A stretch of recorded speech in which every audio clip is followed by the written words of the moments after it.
everyone. If you're new here, welcome. If you're not, welcome back. My name is Tyler, and this is Dark River Paranormal. This one's going to be a little more of an update. I know my last few videos have been updates. If you live in the Midwest or if you live in Quincy, you know we've been hammered with a bunch of snow on and off just about every week since I last posted. My job, I work in the elements kind of off and on, and the snow kind of plays a huge role in how my week's going to go. So that kind of cut into my time to be able to ghost hunt and do some more investigating. So going forward here, now that the weather's nicer, this video I'll be getting into some of the new upcoming events that I will be having, or upcoming extravaganzas or investigations that I will be doing, along with some little bit more dip into Quincy history. So as you know, I did well, to start things off, those of you that are new that subscribed through my Ghost Hollow Road and Quincy being the most haunted place on Earth video, welcome. Thank you for subscribing. I got a significant boost from that, and it's been very awesome.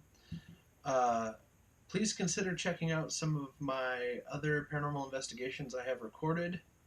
Some of it might be interesting, giving you a little background on me or in what I've been doing here in Quincy. I investigated Madison Park, which used to be a cemetery. There will be more coming out on that. But the big news is I talked to, those of you that watched my Madison Park video, I referenced Madison School in that video and talked about how my old landlord owns it now. I gave my old landlord a call. They're going to let me in the building and do some recording and get a little dip in the history and then do some investigating. I didn't creep the investigating part into it because I know they are deeply religious. I didn't want to get a no out the gate. Their kids are actually in charge of doing the construction work on the inside of the building, and they're the ones that are going to be letting me in. So I'll be talking to them and let them know my approach. Those of you that watch the TV shows and some of the other YouTubers that might exaggerate and over-dramatize their paranormal investigations, I'm not open to making all this scary. And if you're here on my channel to see scary, you'll know it if I'm scared. I have yet to be scared. That's not my plan. If I'm in a situation that scares me, then I'll have some gold. But as far as the paranormal goes for me right now, I investigate it with an EMF meter and a spirit box and get answers. I do kind of do what they call the Holzer method. I have a medium who sits remotely and is there to answer questions for me, or I kind of have her do a reading of the building after my first investigation to see if things line up with my initial details I get from a spirit box. It's pretty simple. But yeah, so I'll be going into Madison School, and I'm thinking that I'll knock out Madison Park spirit box session in the same day.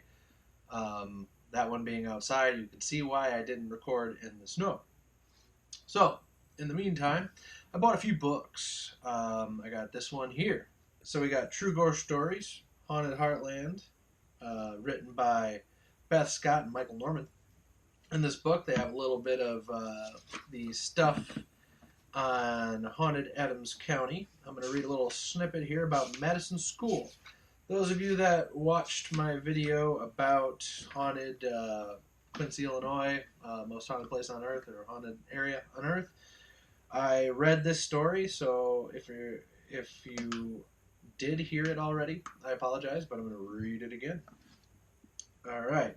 Another Quincy building, Madison School, and its location possesses a history of mysterious occurrences. Years before the school was built at 26th and Main Streets, a house stood on that location, and supposedly, a woman was murdered there. The killers, whose identities were never discovered, apparently grabbed the woman at the top of the staircase, dragged her screaming down the steps, and stabbed her until her cries were stilled. A trail of blood snaked across the oak floors as they dragged her lifeless form into a closet beneath the staircase. Families who later lived in the house could never get the blood off the floor. They finally restored. They finally restored to covering the crimson stains with rugs. Or resorted. Gosh, I cannot read today. Resorted to covering the crimson stains with rugs. No one ever used the closet. One family claimed they constantly heard the sound of something traveling up and down the stairs. They said that it sounded like a dog. Allegedly, the murdered woman owned a bulldog who accompanied her everywhere. Also, doors on the east side of the house unexpectedly flew open, even if they were locked. Eventually, the house was torn down to make way for Madison School, but it seems likely that the strange occurrences have not ceased. The school nearly burnt to the ground in 1982 during a fire whose origin was never established. Kind of read that in the last one, but still a good story nonetheless. There are other stories. I'm hoping to get some actual stories from actual people who have either went to school there or live around there. But for right now, what better to ask questions than the people who have been demolishing and working in that building? Those new to the paranormal or those who aren't educated in the paranormal won't know this, but my first investigation was sparked because of remodeling a building. My first location was the Dollar General on Main Street, 6th and Main to be precise. They did a remodel. I mean, granted, if you've been in those stores, they did a remodel, but it's lipstick on a pig because that building is just very old, and there's not a whole lot you could do with it without just completely ripping everything out, which they didn't do. They just freshened things up. But they cleaned out the basement, and there's a spirit that lives in that basement. And when they cleaned it up, they pissed him off, and he started messing around with things on the main floor, which he doesn't usually do unless he's provoked. Now, with spirits, when I do these investigations, I do not provoke them. I just want to talk. I want to hear what they have to say and hear anything or do anything to try to help them if they need it. I did buy some new tools that might make certain people cringe. Right before Christmas, I bought a talking board, also known as a Ouija board, but that's a name brand. So in just a normal type of, or just it as its bare tool is known as a talking board. I've tried to use one in the past and I didn't have any luck. So we'll see if I ever have luck with this one. I'm not going to use it in any place that I don't own or that they don't allow me in because I don't want people to think that I'm trying to conjure demons or devils or any other crazy things that they would like to say about the talking boards. Next up on my thing, I did get this book. I talked about it in that video too. This is, if my camera will see it or focus on it, there we go. Folklore of Adams County. It is a huge book. This is a complete chronicling or complete just list of thousands of folklore, some stories, a lot of it just folklore of this area. Harry Hyatt does have his archives of paranormal stories and tales of this area at the QU library.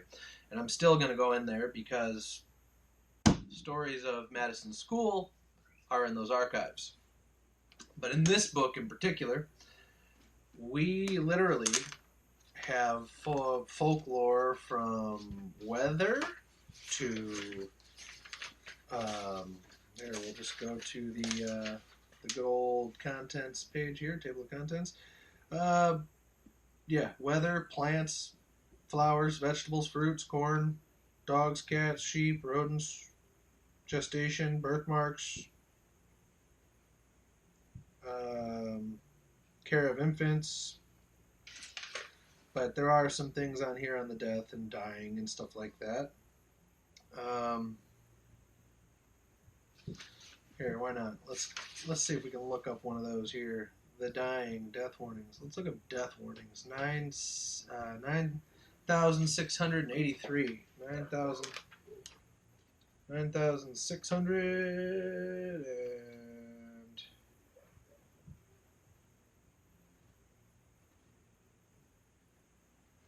83.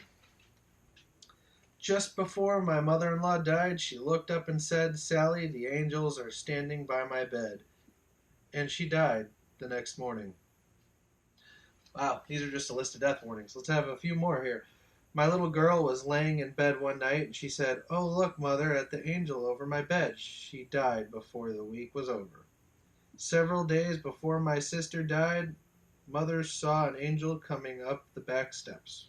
These are all each different ones, by the way. I think these are just little one sentence things. Several days before my sister died, nope, I just read that one. Just before my brother died, I was lying in bed. I look up, and the ceiling was beautiful. There was Jesus and all of the angels flying around on the ceiling. The sight was just beautiful. And my brother died that night. These are kind of sad, you know? Death, death, death. I mean, I did pick death warnings. So there is that. There's also tons of stuff to get into, but that might be a whole nother book, or a whole nother book, whole nother series, whole nother video. Might go over some of those. Might be downtime in between investigations. I might do some of that.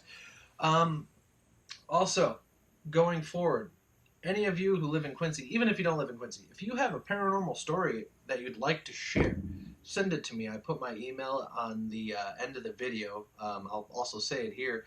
It's just darkriverparanormal@gmail. darkriverparanormal@gmail.com. I did not think that was going to be a mouthful, but it was.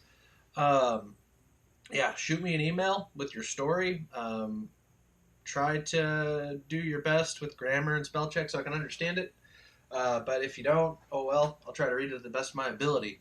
If you have a location that you want investigated, just remember from what I said earlier, I'm not here to make bad things happen. I'm just here to learn.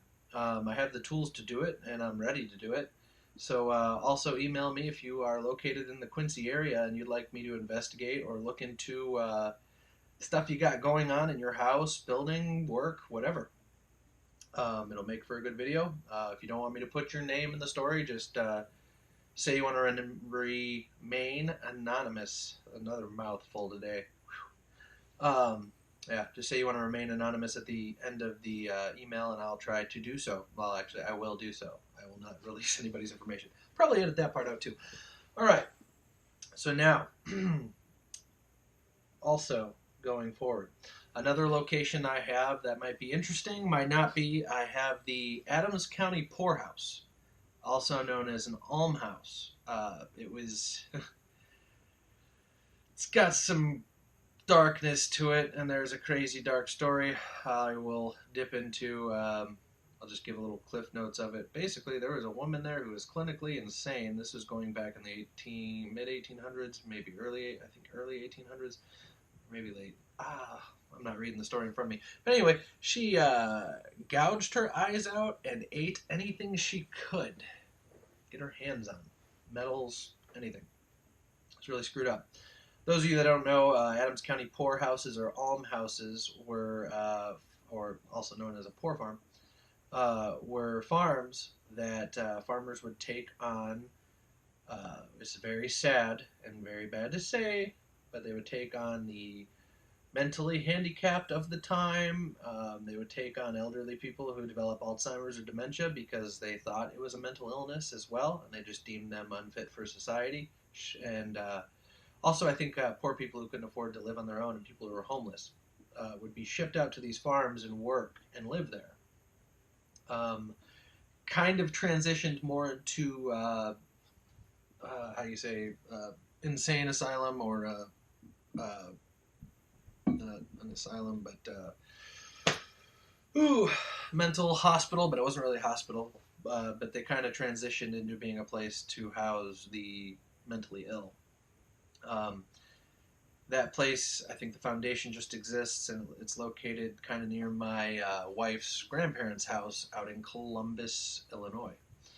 Um, but yeah, uh, other than that, I don't know much. I will be investigating soon. Oh, Ghost Hollow Road. I haven't forgotten that. I will be getting some drone footage finally now that the weather's clearing up and getting nicer as long as the wind stays down. I'll be flying the drone over, getting some drone footage, and seeing if I can look at a few of the places I found on Google Earth and other satellite websites that look promising for the cemetery. Also, if any of you guys have any leads, once again, the email is at the end. Also, once again, darkriverparanormal@gmail.com. Email me with the places you think it is, and I'll let you know if I've either A, looked there, B, um, proven it wrong already, or C, never heard of it before.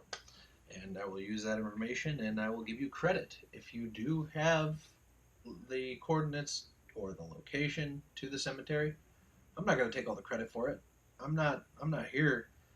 I mean, granted, I am on YouTube to try to gain some sort of notoriety, but not really. I'm just trying to do this to have fun.